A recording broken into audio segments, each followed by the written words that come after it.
Collapse won't sound like screaming. It will sound like nothing. Airports still. Payment networks hang. Traders stare at screens, frozen mid-tick. Ventilators flick to backup cycles. Oil tankers idle without navigation data. No mushroom clouds, no alarms. Just a world suddenly offline. Because power in our era isn't measured in barrels or borders. It's measured in nanometers. And one island, Taiwan, sits at the hinge of global civilization. Pull that hinge, and the entire world falls off its frame. Every empire today runs on silicon logic. AI, missiles, satellites, banking, energy grids, supply chains, hospitals, nuclear command, all powered by chips so small they operate on rules closer to quantum physics than engineering.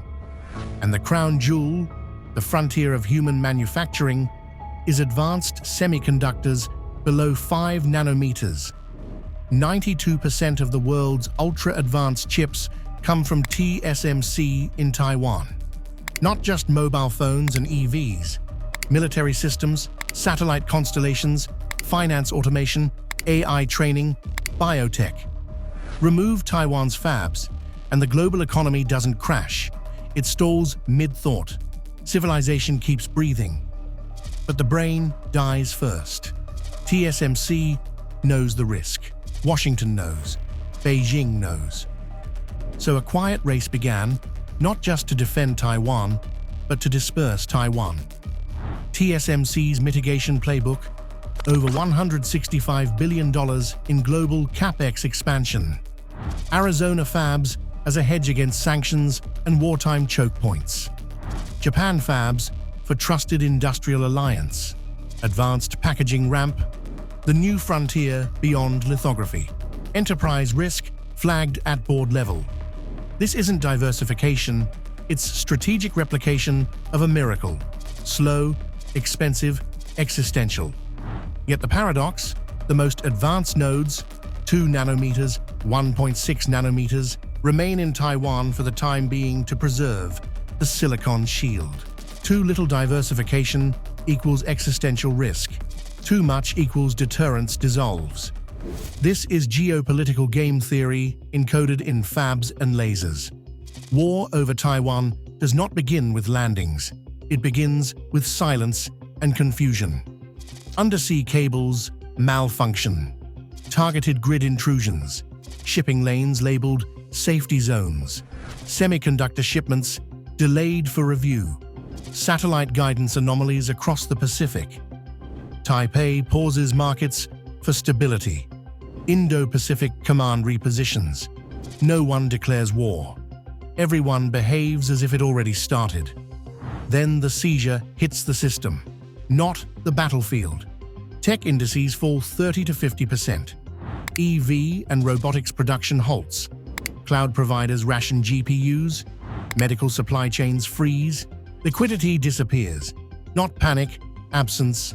The modern world doesn't explode. It enters signal arrest. A global brain stroke.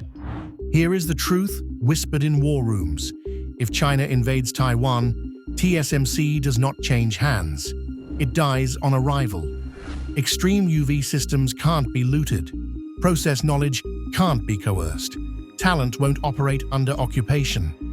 Advanced fabs are protected not by walls, but physics, trust, and brains.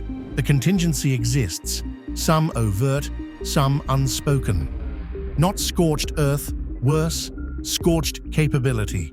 The machinery survives. The meaning dies. This is mutual assured silicon destruction, a nuclear logic without the flash. Oil shock slows economies. Silicon shock collapses systems. Think 1929. Think OPEC 1973. Think COVID supply chain collapse. Now compress it into 24 hours and remove the recovery playbook. You cannot print nanometers. You cannot sanction physics. You cannot bail out atoms.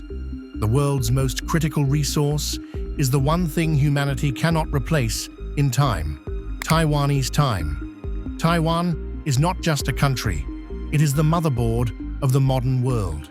If it turns, the future accelerates. If it breaks, the world reboots, not with a boom, but a blank screen. The century has already shifted. Most haven't felt it yet. Stay awake. Stay sovereign.